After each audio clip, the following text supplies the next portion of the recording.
Okay, what's up, world? It's your boy Drew Marcy, rap coach extraordinaire, leader of the legends. You know me, mentor to the motivated. And today we're going to go through something a little fun, but also hopefully very useful to you in your career, getting up to that Grammy stage, becoming the artist you want to be as a rap artist in this modern hip hop game.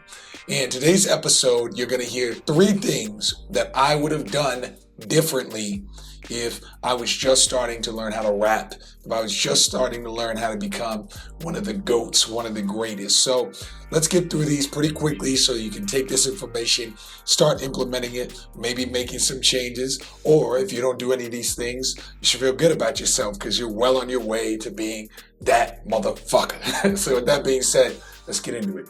Now, the first thing that I would do differently if I was just learning how to rap, or if I was just starting to get that career that I wanted, is I definitely would have networked more. I would have done, in the modern game, it would mostly be in social media. When I was coming up, we didn't really have what we consider like modern mobile social media. That's kind of like a 5 years. This has only been around for 5 years, but I definitely would have been meeting more people at the shows that I was doing. I would have been going to those corny networking music industry brunchings and stuff that I was seeing advertised. I would have talked to the artists that maybe I saw at a concert or saw at the show and tried to just link up and show that I was a cool motherfucker.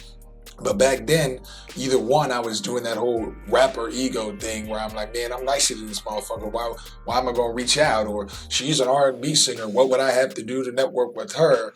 And I missed a lot of opportunities in the beginning by not being willing to put myself out there, network. And in your case, the kind of equivalent of that, maybe that's why I go so gung hard on this social media shit in 2016, since How to Rap has existed.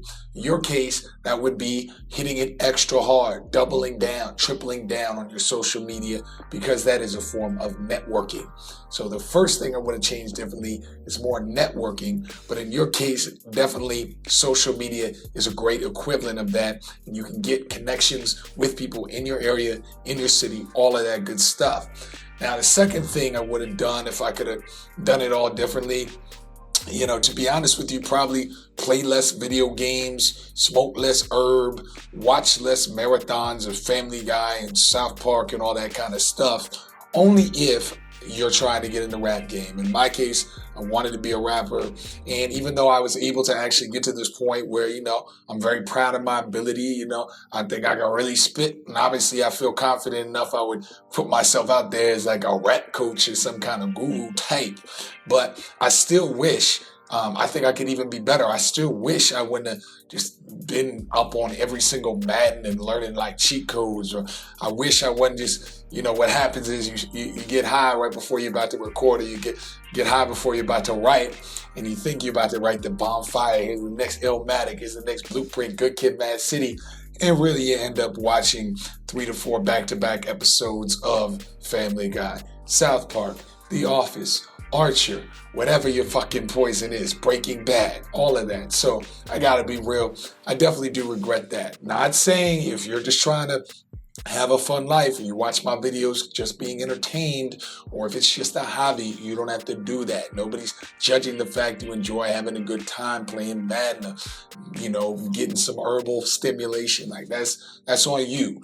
Point is, if you're trying to take this seriously, if you're trying to get really good at this, even if it's a hobby, but you want to do it very well, you're gonna have to cut some of that shit out, because I'm telling you, there are rappers around the world, and some of the greatest rappers, I don't care what they say in their lyrics, they work way too hard and they're not sitting around playing Call of Duty, getting high, watching the Office marathon reruns. They're actually grinding. Don't believe the hype. And then the third thing, I think, if I could have done things differently, if I could go back and actually change something, I would say being less sensitive about individual songs, or my friends' opinions on my songs, or my family's opinions, or pretty much most people's opinions other than maybe other rappers or something to that effect. But as a general point, just avoiding being sensitive about the music. Look, everyone's not going to like your music. In fact, there's a lot of people that don't even like hip hop. Now, they're probably not watching my shit, so fuck them, but they do exist. So you don't have to be so fucking sensitive all the time about like, oh, that's fucked up, man. You ain't retweet my fucking track. Or hassling your buddies about mixtape. Look, if your friends, if your 5 friends or whatever, are the only people that are there to promote or retweet your shit, you're doing something wrong. If your friends are the only way that you feel confident about your rhymes, you're doing something wrong. So that's another thing I would have changed if I was talking to my younger self, if I was looking back. I wouldn't be so sensitive about the opinions of friends and family. They're there for other reasons. You have friends and family for other reasons. You really should only be worried about the opinions of people that are in a power position in the music industry, A&Rs, things like that, executives, all that, the people you're networking with, and fans, people that like your music already. But if your friends, if your family doesn't really fucking with your shit, they may just not like rap that much. There's a lot of people who don't like it. So talking to my younger self, I'll be like, everybody doesn't have to think you're perfect for you to become the artist you want to be, Drew. And you don't have to always get stoned and watch motherfucking Breaking Bad 5 times every single day. Like, you can make music and network. Put your ego aside, Drew, and like actually focus on putting yourself out there, because the more people you know, the more you have the influence. Out here in LA, we have the kind of thing, it's like, we like to say, it's not what you know, it's who you know. And that kind of extends a lot in the rap game, in the music industry in general. So with that being said, hopefully this is helpful. A little bit of a change, something useful to send y'all out there today. Early February, 2nd month of the year. Let's keep grinding in 2016.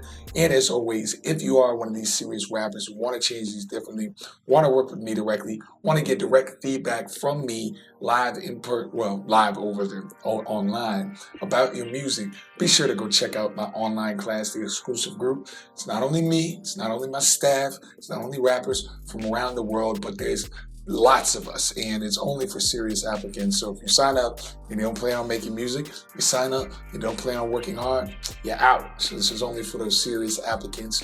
But no matter who you are, hopefully this helps. Thanks for watching, and I'll talk to you soon. Peace.